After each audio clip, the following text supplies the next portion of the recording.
Alright, let's talk about the world economy. Think of it like the wildest, most unpredictable reality TV show you've ever seen. It's called Global Trade Survivor, and every country is a contestant. For decades, the rules were simple. America was the host, the dollar was the prize. Everyone kind of knew their role. But now, the script has been flipped, the showrunners have changed. China has entered the chat, not just as a contestant, but as a producer with its own spin off series. Suddenly, old alliances are shaky, new deals are being cut in the DMs, and everyone is scrambling to figure out who gets to stay on the island. This isn't just about numbers on a spreadsheet, it's about power, influence, and who gets to eat. In this high stakes game, we've got two massive players, two demographic giants. They're both huge, they're both vibrant, and they both want a bigger piece of that global trade pie. Imagine them as two contestants on The Bachelor. And The Bachelor is China holding a rose made of sweet, sweet import contracts. Who gets the rose? Who gets sent home in the limo of economic uncertainty? The drama is real, folks.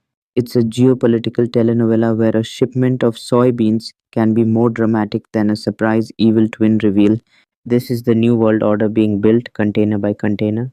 Today, August 25th, 2025, the scoreboard is looking interesting.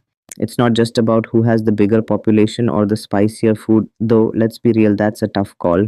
It's about who can deliver the goods literally, who can fill the massive shopping cart of the world's second biggest economy. Buckle up, we're diving into why one giant is feasting while the other is still figuring out the menu. So let's talk about Brazil.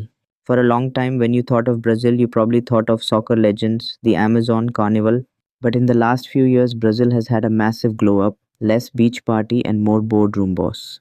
The country has transformed into an agricultural juggernaut, a commodities king. They are producing soybeans, beef, iron ore, crude oil at a scale that is mind boggling, and they've found the hungriest customer on the planet, China. When China needs soybeans to feed its massive pig population, Brazil is there.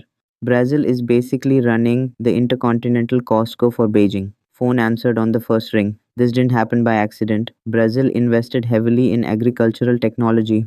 They developed crop varieties and mechanized farms to an insane degree. They streamlined logistics to get it from fields to ports, a well oiled machine. Specialized deep water ports, dedicated rail lines, huge silo storage, it's choreographed. In the last year, the Brazil China trade corridor lit up like a Christmas tree. Tens of billions of dollars. Soybeans are the star of the show. Then there's iron ore, the backbone of China's construction boom. Brazil's mining companies are digging it up and shipping it out fast. When the US and China got into a trade spat, Brazil jumped in to fill the void. They were signing deals while others were arguing about tariffs. They became the dependable supplier when others got complicated. A masterclass in seizing opportunity and turning crisis into payday. Now let's flip the coin and look at India. India's story was supposed to be different. The big slogan was Make in India. The idea, turn India into the world's factory. With its massive young population, it seemed like a no brainer. It was going to build the phones, the cars, the electronics, finished goods.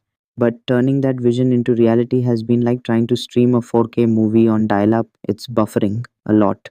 The problem isn't a lack of talent or ambition. India has some of the brightest minds on the planet. But manufacturing is a tough game. It requires flawless infrastructure. We're talking about reliable electricity that doesn't cut out in the middle of a factory run, smooth roads and ports to move goods without endless delays, and clear, simple regulations, something India still struggles with. A container that should take a day to get to port might get stuck for a week because of bureaucratic red tape or a traffic jam that stretches for miles. These small frictions add up, making Indian goods more expensive and less competitive. Think about it from a global buyer's perspective. You need 100,000 t shirts. You have two offers. One promises a low price but has delays.